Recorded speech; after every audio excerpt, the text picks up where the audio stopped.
This is Impact Healthcare, people and strategies that are disrupting the health benefits industry. And now, here's your host, healthcare benefits industry expert and the originator of the transparent health benefits movement, Lester Morales.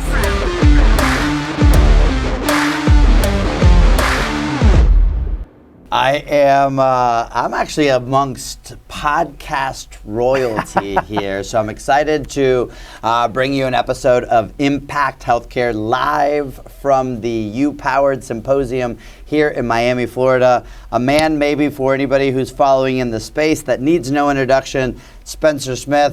If you could. An introduction of you, your company, and I always start because I believe that most of the people that are in our sphere are doing this for much bigger purpose, much bigger why. I'd love to understand what gets you out of bed every day fired up. Sure, I love it, man. Well, good place to start. So, Spencer Smith, couple things. People know me as a podcast host, so Self-Funded with Spencer. And then my day job is SVP of Sales for PlanSite, which is let's call it a broker-centric sort of RFP platform management tool that we built, our own proprietary software that manages that workflow. I do a lot of content creation, obviously. You mentioned on LinkedIn. Really built a sales brand around that and leaned into content heavily probably 2 or 3 years ago and discovered that as a salesperson, I would say it supercharged my ability to be in front of my ideal prospect and let the content do the work for me rather than me doing a lot of smiling and dialing. And then in terms of why, Les, I think there's a few things that fuel me. One, my father had a heart issue at 37 and fortunately still with us. But that motivated me from a perspective of health. So that's when I leaned in at like 12 years old to go, hey, you got to watch what you eat. You got to manage your stress. You got to obviously exercise, and so it literally built a foundation by reacting to seeing what happened to him to lean all the way into like my own personal health and then just talking about health in general. I think from a career perspective, it took a while to get into sales, but I finally found after a 10-year career that I was pretty decent at it. I really enjoyed it, and I enjoyed the opportunity for the quality of life that it creates. And so the why, being married, have a couple kids as well, the why is also, of course, just motivated in terms of legacy and things like that, building a family, building a generational wealth, all those things. I think from a day-to-day perspective, those are the things that obviously help fuel me. Awesome. We could take this 900 ways of we'll things. We'll go whichever way you want to go. Well, you know, they call you Self-Funded with Spencer for a reason. So I'd like to dive into the whole notion of self-funding. You know, and I think I'd like to start. Let's imagine you in a room. The audience is a combination of advisors, insurance brokers, consultants, whatever they want to call themselves, and employers. And you're on stage, and it's Self-Funded with Spencer, and you have the one thing that you want to say to them as to the why behind the mechanism, the thought process, the strategy, the vertical of self-funding, the value of it. What's the one thing that you start off that session with? Well, I'd say the one why, but I also give you a how. The why is because you're going to get control back of your data. You're going to get control back of your health plan, of your claims, and it's just going to give the power back to the employer and taking it away from offloading that to an insurance carrier where you basically give up all control, all insight. You no longer are in control of the outcome of at least your plan spend. So that's the why. Then I would get into the how, honestly, because I think being at this conference, right, we're with some of the best minds in our industry in the self-funded world, most innovative stuff. Everybody wants to be also very impressive about the most complex things they can talk about. At the end of the day, most employers aren't there. Most employers need a very simple message and need people to be able to convey these complex topics in a way that's digestible and palatable to somebody that doesn't live and breathe this on a daily basis. So you talked to the beginning, the word that was the commonality amongst everything was control. Yes. And I feel that, you know, I'm going to say our industry has lulled employers to think that this conversation around health benefits spend, right? Typically second or third line item on a P&L, that it's an uncontrollable thing, right? Budget double-digit rate increases every year. It's what's been happening. When you hear that, what's that rebuttal for you automatically that goes into that why that you say that word control for you? So I think you said it correctly, right? They've lulled people in. I would almost say it's an intentional misdirection as to what to focus on, right? And being an ex-stop-loss carrier rep myself, you get a broker and all they want to do is talk about, wow, you're a 7% increase, I need you down to a 3. But you're talking about a few percentage points that's a fraction of the total plan spend, right? So a drop in the bucket of your $10 or $20 million plan spend to say $7,000, $8,000, $10,000 on stop loss premium. Right. That is the mentality that we've been trained as an industry to focus on. Is all I really have is the ability either to push back on that carrier or get a lower rate increase, or I'll shop to a different carrier and they'll offset some of my renewal increase, and then I'll just do the same thing next year, right? So I think they have done a very good job. They meaning obviously the people that control the plans, the levers of power in the fully insured world, have done a good job of just training brokers to think that way. And then that obviously get passed on to employers who know no different because their broker teaches them that. Every renewal, we have the same conversation. And it feels like it's outside of their ability to control their destiny because that's all they've been taught. Right. So when you think about that and like the teaching of it, what's the why behind that? So why, if we understand that there are other things that we could do, the mechanisms, all of the things, again, that to your point, that we're hearing at a conference like this, why would an advisor not want to have this conversation? Why is it a I'm going to shy away from it, or I'm going to shine the light, to your point, at the part of it that really we don't need to spend there's a some couple forces at play. One, I think advisors feel obligated to be masters of that domain no matter what. And if they sort of find themselves in the realm or a space that they don't have the same, I'd say, ability with the subject matter, they feel like a lack of confidence, or like you said, they almost dismiss it, right? Like,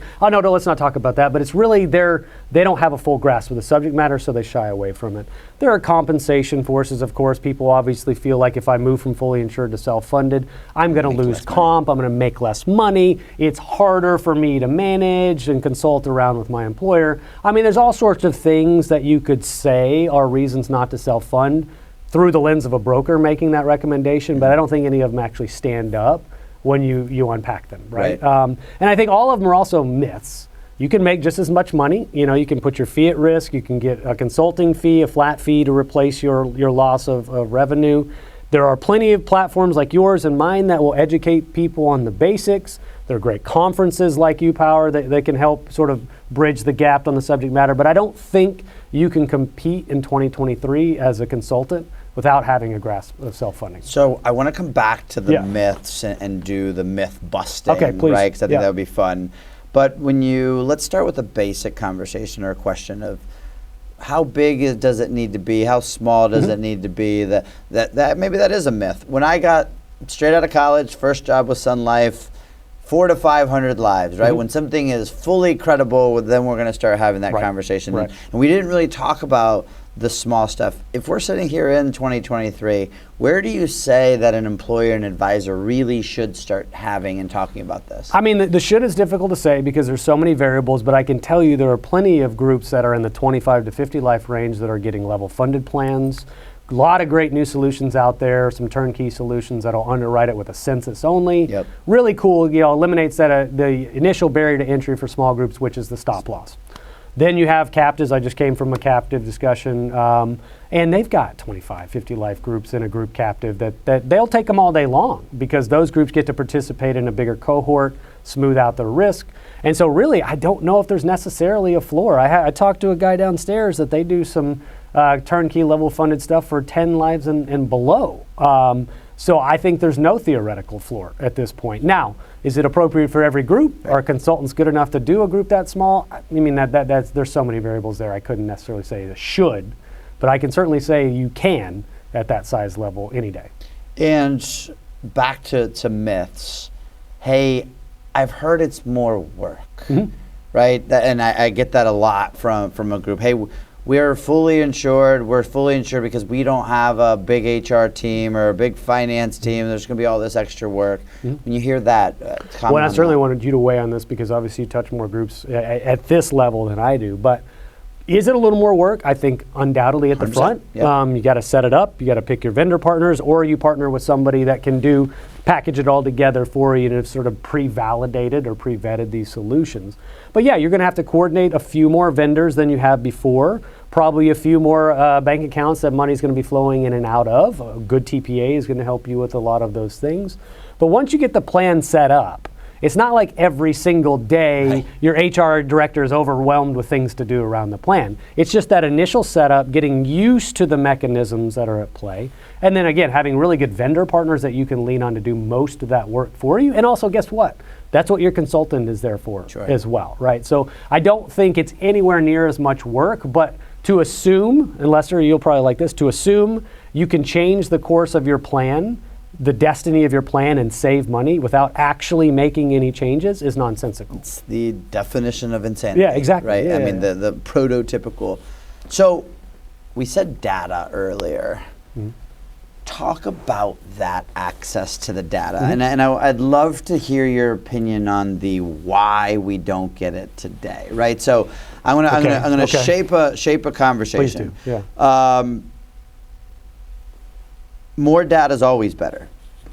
I'm trying to think of a situation where, I mean, outside of just wanting to put your head in the sand, but if I'm going to go buy a car, the more data points I have on that car, the more I'm able to be a educated consumer. My house, et cetera, et cetera, et cetera. In this conversation, that access to data is such a big advantage. Okay. Yep. Talk about that and the use of data, because I mean that's really the power. The having the data and doing nothing with it is really nothing. Data in and of itself doesn't necessarily change anything, right? It's more about what do you do once you've got the information. I would agree with you that really there's no such thing as too much data as long as you can parse it, as long as you can make sense of it. Because if you're only looking at it, but you're not using it, right? You're not using it to make decisions. But as an example, right, you might find out all of a sudden when we finally look at our claims data, we have 10 of our 75 employees are always going to the ER for non-emergent activities because that's either they've been trained that way or that's the closest location. We now maybe can put something in place as a deterrent or an incentive to guide them away. But you may not know that small cohort of your population is driving so many claims dollars until you get the data. So that's just one of probably a million examples of how that's going to empower you to make better decisions. Obviously, look for solutions that solve your particular problems, right? Because maybe you have, maybe you have a disproportionate number of premature babies because there wasn't a good maternity management program in place, or nobody was engaging these people early on. There's an infinite number of sources of claims, but typically over time, once you actually get access to those, that's when you can start addressing it. It's the whole can't manage what you can't measure thing. I probably say that too much, but I think it's true, right? And I'm a financial guy by trade before I got into stop loss, and so the data itself and being able to take action on actually having information, that's where it's at. Well, and I think it's such a comical, a comical resistance at times when people are like saying anything about the data. You make and use data in every other aspect of your life. If you're a business owner, I mean, you don't purchase anything else like we purchase healthcare. Nothing. I mean, outside of I challenged somebody one time to think of something else, and they did say one that I thought was interesting. I think you told me a mechanic. A mechanic. Okay. Yeah. Like the only thing that's like, I take my car there, I have no idea what to do, and the guy's gonna probably send me a bill, and I'm not gonna necessarily, or I'm gonna pay something for it, but you don't exactly know what. Talk about other uses of data. Like when you think of like the most innovative advisors. And obviously your day job, is all about being able to move data and use data and make it easier for people to get all of those data. Talk about like when you think of the best employer that's using data, the best advisor that's using data, what are some of the things that those people are doing with data? Well, again, I think you need to have good systems in place that actually can parse the data, however you want to say it. I'm a Texas guy, so I might say data. But I had a guy on a podcast recently that started an entity called Handle Health. And what they do is take in massive amounts of unstructured data from the hospital systems to get pricing and normalize it, turn it into something that's machine readable, and eventually an employee could interface and find out what they could shop for healthcare. So we're going to get there eventually. I think to make the shopping experience, like you said, it's antithetical to the way that we buy anything else. Yep. I think we'll get there eventually where we can buy it in a similar manner. But I think for me, especially being within the systems world with PlanSite, sometimes it's just about systematizing and actually making a process repeatable no matter how many vendors you have in. Every carrier might slightly differently say what a definition of disability is or a reduction or whatever. At the end of the day, these are all the same benefits, but nobody's agreed upon how to actually compare those, right? And so our industry has never really set forth standards of the way these lines of coverages should be compared, and that's part of what we're trying to do is normalize and set a standard for the industry at large. It's a mission-driven purpose. Yep. But it's data. At the end of the day, plans that come in, a proposal that comes in a PDF or a Word document or Excel document, it is data that has a structure that then again has to be repurposed by the broker. So if you build a system in place that helps you repurpose that and simplify that across the board, now you have very simple, clean data to go present to an employer. So that's just one of many, many use cases with data. And our industry, I think, is slowly catching up with the rest of the world and going through a digital transformation. I've heard that term applied a couple times recently, but I think it's true. We're just a little bit laggard in our industry of catching up. Surprise. Yeah, surprise. Right. Yeah. Talk about that catch up, the evolution of the talk track that advisors need to be having with employers, that employers need to be demanding.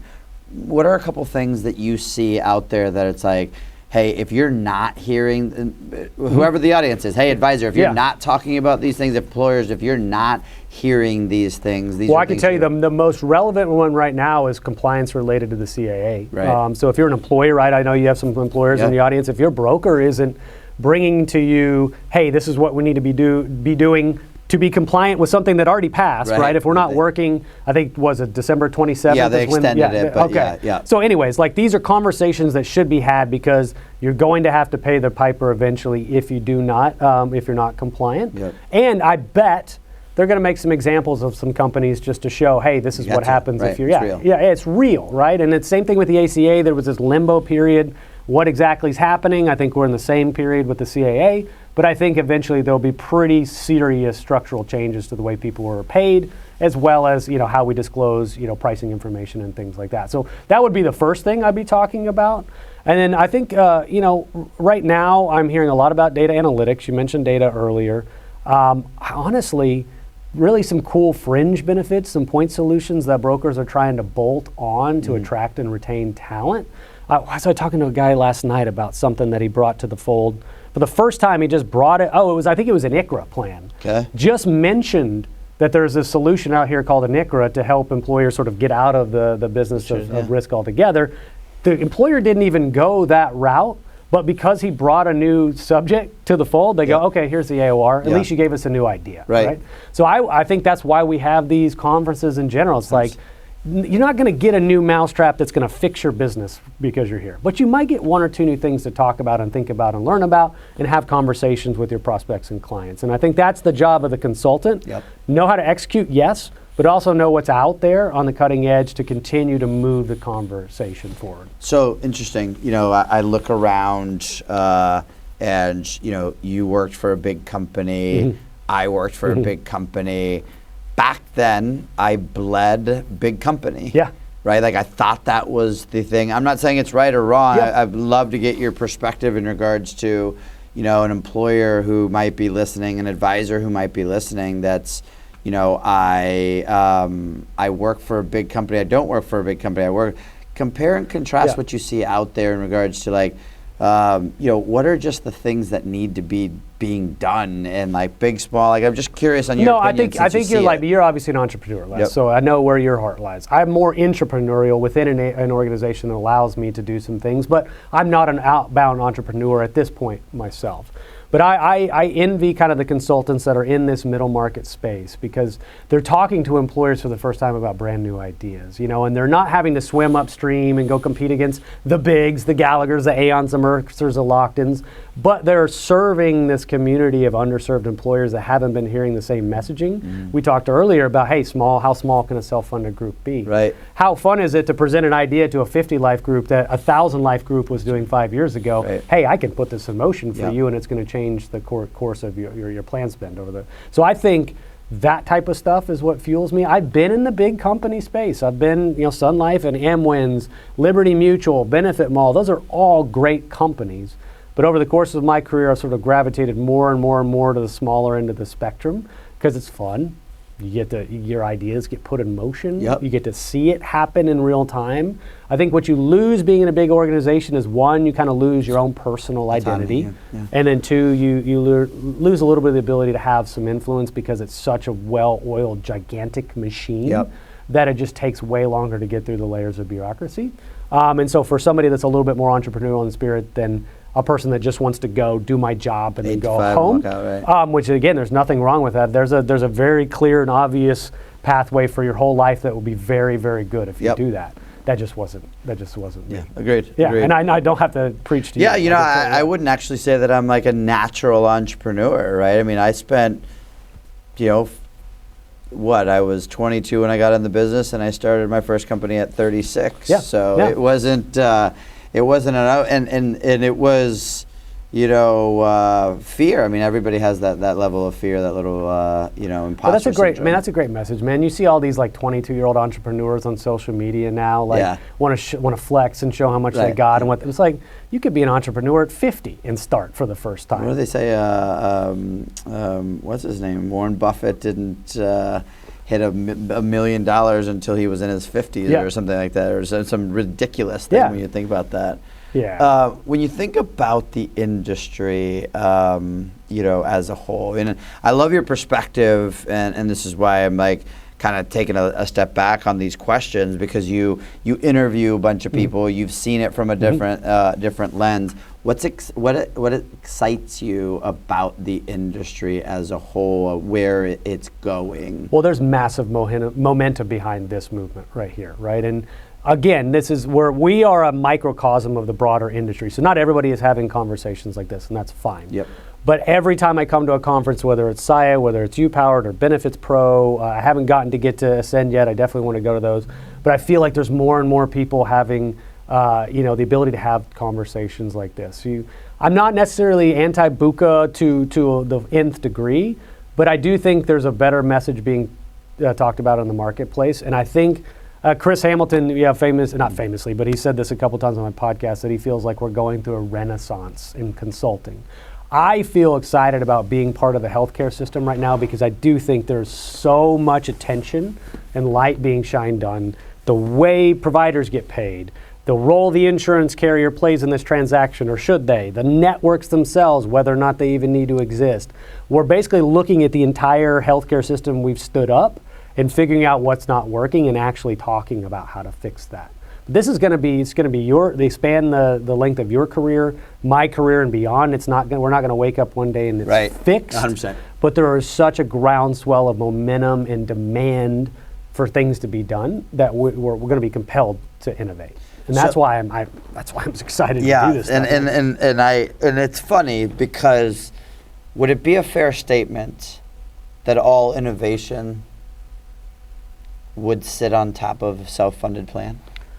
I don't know how you'd innovate being fully insured, man. I mean, there's a couple cool things. Maybe you could bolt on a virtual DPC somewhere. I mean, maybe, you can do a couple things. Somebody else is taking the value of the claims reduction at the end of the day, you're paying for somebody else's profit. Yeah, you are. Yeah. So I would say, I think I remember a podcast not too long ago when I was talking to a vendor, and I can't remember which one. But like he goes, wow, but in do any of this stuff, you have to be self-funded. And I literally turned to the camera. I was like, see, you've got to be, that's the whole predicate for my podcast itself.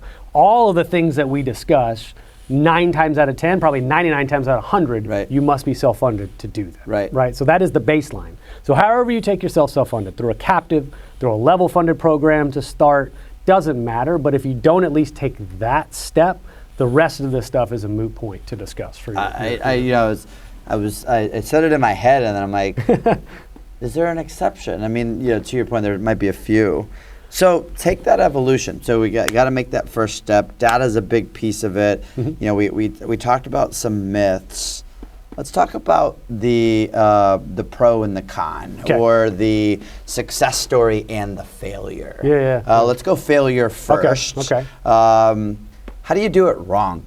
Well, so I remember when I was selling stop loss for Sun Life, and I of course won't say the group, but I remember I had a renewal where they got something like 160% increase on their ag. Jeez. Basically, somebody I took over the case, so I didn't place the case. I took it over at renewal.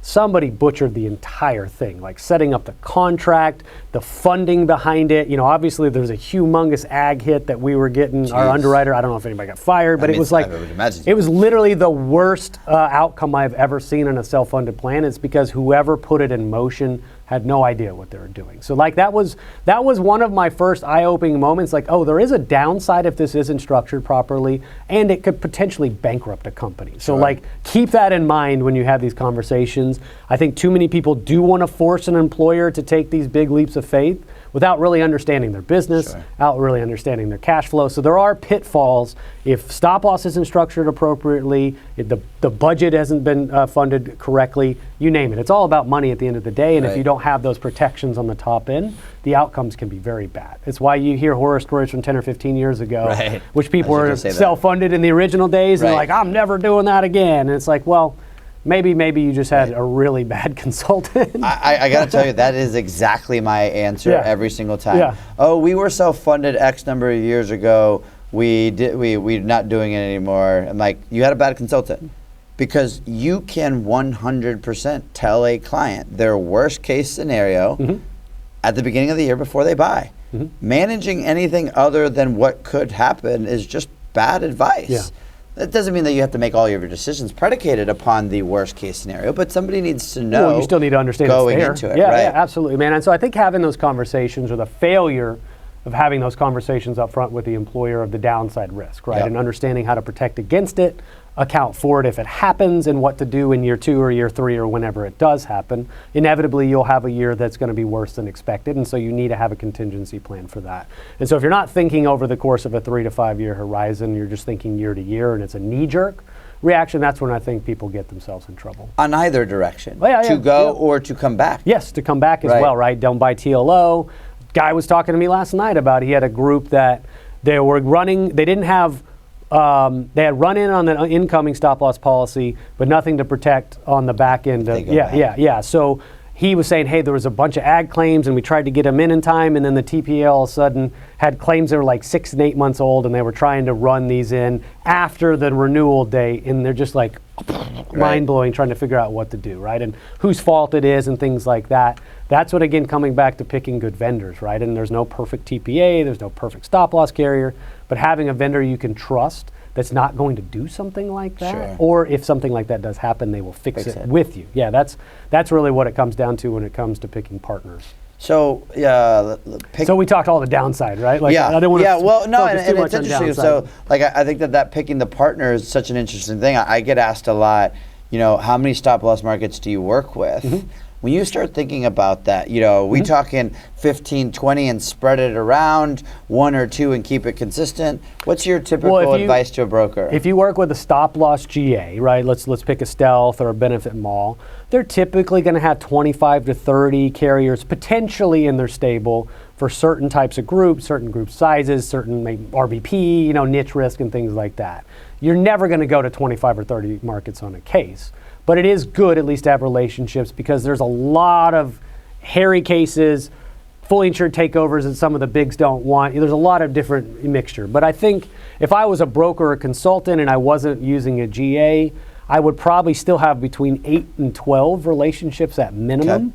I can't tell you how many times quoting, from Sun Life or at Amwins, where you get 50, 60, 70% of the carriers you go to just decline. Outright. Right. Can't quote it, won't quote it, nowhere near competitive, whatever. Yep. It's not like life or disability where you go get 10 quotes from 10 carriers and they will all table one, and they'll probably all look pretty similar, right? Stop loss is a completely different animal.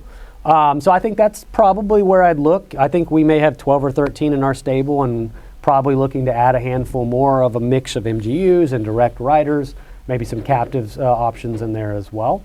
And I think that's a good place to start. 3 or 4, inadequate coverage in my opinion. Yeah. So let's go with the success story, but I want to go with a bridge. Okay. Let's say the average audience member watching this is either representing, they're the broker, smaller groups, or they are themselves. An employer is looking at it and says, I'm fully insured today, I've got 100 lives, I don't have the data. Well, I think I got a perfect scenario. Well, and I want to ask you your specific opinion, but let's build that bridge, and we've got technology platforms, Verikai, AI type tools, and we've got the good old handy IHQ. I want to get your opinion on that process and that conversion, how you have the conversation, how you manage the expectations, and just your general opinion about that stuff. Whew, that's a loaded question, but a good question. I'll tell you, the IHQs, I think eventually we'll probably be able to get away from those. I mean, that's a pretty manual process. I wouldn't say it's all that of an intelligent process as well. It is dependent upon the member, obviously, to remember things and or be truthful, right, to a degree. So I think with Verikai, with Gradient, there's a couple other tools out there. You've obviously got folks like Claros and other ones that do underwriting as well. I think you have this sort of suite of solution providers that operate in that underwriting space that are going to be able to help us bridge and get some of those groups that used to not be able to convert in the absence of data. Now we have a mechanism to at least get, whether it's a risk score or whether we're placing them in a captive, so sort of spread out that risk and we're simply shadow pricing. I heard Phil Holoka mention that earlier today. There's a combination of ways to go about it. I think there's no one right way. There's no one only way. And it really is dependent upon that group. The state mandates whether or not data is available. It's very difficult to just sort of paint a brush and say this is where I think it's going. But with AI, and obviously there's social determinants of health and census data, I mean, we're just moving in the direction where I don't necessarily think data is going to be 100% required on the front end to get somebody self-funded in the very near future. It's interesting. I always think when brokers use the process, whether it is technology AI driven, whether it is an IHQ, when they use the process as the obstacle, because in my mind I'm like, do you fish? Yeah. Do you use a fish finder? Yeah. Okay. Any one of these processes is the fish finder. We're trying to figure out who are the 2, 3, 4, 5 people that have something that we need to figure out. And quite honestly, the fun part about going self-funded, and this is what I want to end with, the fun part about self-funding is putting in the tools that actually allow you to do something about it. For so long, if you had an employee that was on a heavy medication, it is what it is. You just see that claim keep coming in repeated of times. I challenge the industry, the brokers, the employers, like, anything that we're doing to bridge that gap between going from fully insured to self-insured that might be a little bit of a administrative process, you got to do it once. And what else are you going to do? Now we've got them self-funded. I want you to think of like a good story. Like, there's one that really comes to mind. I was at a conference recently, and it was a solar company called Shine Solar. And we heard directly from the employer, the guy that manages HR. He was just espousing, this guy is the best advocate for self-funding I've ever seen, because he had experienced it firsthand. He helped the group go from fully insured, put them into a captive. They actually set up a plan that had $0 copays, 0 out of pocket, steerage for the employees to incentivize better choices. I think they saved like $150,000 in their first year, and they weren't a very big company. Plus, he had a couple people come to him and say, like, thank you so much. I can't believe I didn't have to spend money on X, Y, Z. And it's a counterintuitive, Les. I mean, some people might presume, well, you make this really rich plan, and you remove the impediments for consumers to spend, that I'm going to get a bad outcome, or all of a sudden everybody's going to go to the doctor and it's going to blow up. I think what actually happens is you now have given the people the opportunity to seek care, incentivize them to make good choices, and you remove that main hurdle to them get the care they need now, not the care that is eventually going to turn into 5 years from now that's chronic, might kill them, or might be catastrophically expensive. And so when you start thinking along those lines of setting up a plan that actually gives people the ability to get care, rather than throw in a $50 or $100 hurdle to get the necessary care they do, and you realize there's a better outcome on the other side of it as well for the plan spend, that's where I think you get to the point where it's like, how could you not be doing things like this? And if you're not, you're doing a disservice to your population if 100%. You're not doing it. Yeah. The cherry on top for that for me is when you said the $0 deductible and all of that stuff. At the end of the day, you're impacting a life, a human, a dad, a mom, a brother, a sister who maybe didn't have those dollars to spend. So when we talk about the social determinants, like we take for granted because we're wearing nice suits, right? That a $1,000 deductible isn't going to put us, in a rough scenario. But the reality of it is that that's not the case. Well, so I talked about it, and I'll leave however you want to end it. But the middle of our economic spectrum is where we're actually hurting people the most. Like there are safety nets for people that make under a certain threshold. People that are very well off and wealthy, they don't think about a $5,000 out-of-pocket expense. They get their care. In the middle, where there's no safety net and they don't have enough money to make those decisions, those are the people that are delaying care. Those are the people that are pill splitting and not getting primary care interventions done on the front end that all of a sudden become our biggest expenditures on the plan. And the only impediment was a $500 or $1,000 expense, right? And that's where we failed, I think, in our healthcare system. Agreed. So we could go on forever. Well, we like to talk less. And this is a passionate topic for both of us. But obviously you are an expert in this domain. If somebody wanted to learn more about you, follow your podcast, YouTube, all of those things, where do they do that? Well, so a couple things. So Self-Funded with Spencer is the podcast. So if you just Spotify, Apple, YouTube, type in Self-Funded with Spencer, that will come up. That's the name of the channel. I have a Stop Loss with Spencer playlist in my YouTube channel as well. That a couple people I think have referenced today at the conference, that is like your basics about stop loss insurance. Literally everything you need to know from a basic level. I train account managers, I train producers, I train new stop loss people. It's like just your 101. And it's beautiful for that purpose. Get you into the higher level, and obviously start engaging the people that sell stop loss more often. But if anybody wants to connect, LinkedIn, I mean, I'm usually at least have that tab open on my desktop or my phone. Pretty responsive there. So Spencer Smith, and you'll find me with a comma, CSFS, Certified Self-Funded Specialist. So that's how you know it's me. Awesome. Yeah. Well, I just want to close it up with the theory, right? And the conversation started with talking about self-funding and talking about data. And if there is a theme that I hope came out of this, is there's a lot of ways to grandma's house, but start driving to grandma's house, right? Start going in that direction, because all of the success, all of the things, all of the innovation that can happen are going to sit on top of a chassis that is, at the end of the day, self-funded. And so if there's a theme with it. So to our audience, thank you so much. Again, Self-Funding with Spencer. It is a fantastic podcast. I listened to it myself. It's actually how we ended up meeting it. And then I met him. It was on his podcast. It was the first time I actually met him. So if you want to be part of our text community so that you know when we drop these episodes, you'll see the number below. And live from the U-Powered Symposium, Lester Morales, and let's go forward and impact healthcare. Thanks. You've been listening to Impact Healthcare, people and strategies that are disrupting the health benefits industry with Lester Morales.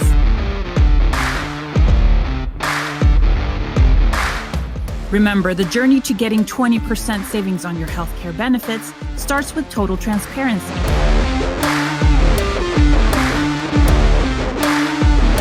Remember to subscribe to the Impact Healthcare podcast on iTunes or wherever you get your podcasts.